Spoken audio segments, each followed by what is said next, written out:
బాగుందన్న. Comedy time బాగుంది. First half బాగా చేసి పాయా పాయా అరే పాయా పాయా బాగుంది బ్రో. లాస్ట్ లో బాగుంది, సాంగ్ అయితే బాగుంది. సూపర్ అంటే సూపర్, మస్తు చేసిండు రోహన్ యాక్టింగ్. సాంప్రదాయని శుద్ధని శుద్ధ పూసని Rohan one man show. Rohan అన్న, శివాజీ గారు, లయ గారు యాక్టింగ్ సూపర్. మిడిల్ క్లాస్ ఫ్యామిలీకి ఒక ప్రాబ్లం వస్తే అది ఎలా సాల్వ్ చేస్తారని చాలా బాగా చూపించారు. ఎండింగ్ లో చాలా బాగున్నాయి ట్విస్ట్. ఒక సాంగ్ లేకుండా ఒక ఫైట్ కూడా లేకుండా సినిమాని ఇంతలా చూపించడం చాలా గ్రేట్ థింగ్ అనమాట. నిజంగా చాలా బాగుంది, వచ్చి వాచ్ చేయొచ్చండి ఖచ్చితంగా.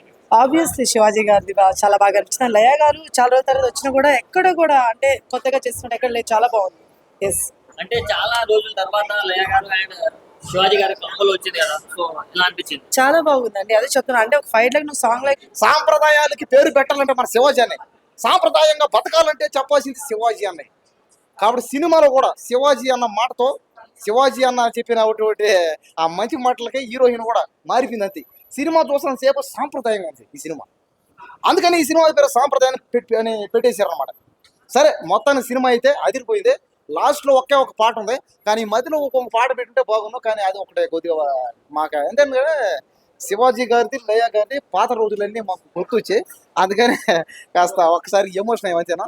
సినిమా చూసిన సేపు నిజంగా బై ఎంటర్టైన్మెంట్ కామెడీ అదిరిపోయింది. అంతే, ఏమన్నా నువ్వు సినిమాలో ఉన్నా బయట ఉన్నా నీ రియాలిటీ అంతా అబ్బాయి ఏముంటుంది అన్న శివాజీ అన్నది. శివాజీ అన్న ఏమన్నాడంటే సాంప్రదాయంగా ఉండండి అన్నాడు అన్న. ఇప్పుడే అది సినిమా చూసాను శివాజీది, ఆ టైటిల్ పెద్దగా ఉన్న అన్న పలకనికే వస్తలేదు. ఎందుకంటే తప్ప పలుకుతానేమో అని. ఎందుకు పెద్దగా ఉన్నది టైటిల్, సాంప్రదాయ చాలా పెద్దగా ఉన్నది ఎందుకు పలకడం. కానీ సినిమా మాత్రం చాలా అంటే చాలా బాగుంది. శివాజీ గారు అయితే ప్రతి సీను చాలా అంటే చాలా, అసలు ప్రతి ఫ్రేమ్ టెన్షన్ వస్తుంది, నెక్స్ట్ ఏం జరుగుతుంది నెక్స్ట్ ఏం జరుగుతుందా అని. రోహన్ అయితే మస్తు చేసిండు అన్న. రోహన్ లాస్ట్ కు బల్ల గణేష్ అన్న పాయా పాయా సాంగ్ హైలైట్, ప్రతి సీన్ హైలైట్. బల్ల గణేష్ అన్న paya highlight, music super. Cinema అయితే చాలా అంటే చాలా బాగుంది అన్న. సార్ సినిమా అందరూ ఫ్యామిలీ అంతా తప్పకుండా వచ్చి చూడాలి, సినిమా చాలా బాగుంటది. శివాజీ గారి యాక్టింగ్ సూపర్ అన్న సినిమాలో. ఎందుకంటే ప్రతి సీన్ టెన్షన్ ఉంటది, అంటే నెక్స్ట్ ఏం జరుగుతుందో నెక్స్ట్ ఏం జరుగుతుందో అన్నట్టు. అసలు హ్యాష్ ట్యాగ్ చేసాడు, అది ఫుల్ కామెడీ శివాజీ అన్న. ఇప్పుడు ఇది సీరియస్ అన్నట్టు, అంటే నెక్స్ట్ ఏం సీన్ జరుగుతుందో నెక్స్ట్ ఏ సీన్ అన్న ఆడియన్స్ కు క్యూరియాసిటీ అన్నట్టు, అంటే ఇంట్రెస్ట్ కలిగిస్తుంది. శివాజీ గారు అనే యాక్టింగ్ అయితే సూపర్. లయ గారు అయితే హైలైట్ యాక్టింగ్, ప్రతి ఒక్కరు యాక్టింగ్ బాగా చేశారు. Super cinema.